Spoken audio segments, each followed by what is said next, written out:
কোরআনের রাষ্ট্র, কোরআনী বিধানকে আল্লাহ পাক সূরাতুল বাকারা 38 নম্বর আয়াতের মধ্যে সুস্পষ্ট আকারে ঘোষণা করেন, ফামান তাবিআ হুদায়া ফালা খাউফুন আলাইহিম ওয়ালা হুম ইয়াহজানুন।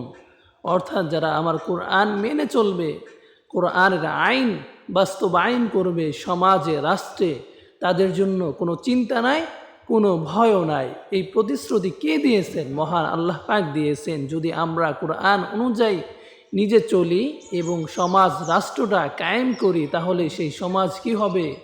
কল্যাণ আর কল্যাণ হবে। কিন্তু এর মাঝে নিজেকে ভয় মনে হচ্ছে না, আল্লাহ পাকের প্রতিশ্রুতি হচ্ছে তোমার কোনো ভয় নাই, কোনো টেনশন নাই। কারণ ওয়াকানা হাক্কান আলাইনা নাসরুল মুমিনিন, আমি মুমিনদের সাহায্য করা আমি আল্লাহ সুবহানাহু ওয়া তাআলার জন্য ওয়াজিব হয়ে যায়। সূরাতুর রম 47 নম্বর আয়াত। মুমিনের কোনো ভয় নাই, কোনো টেনশন নাই।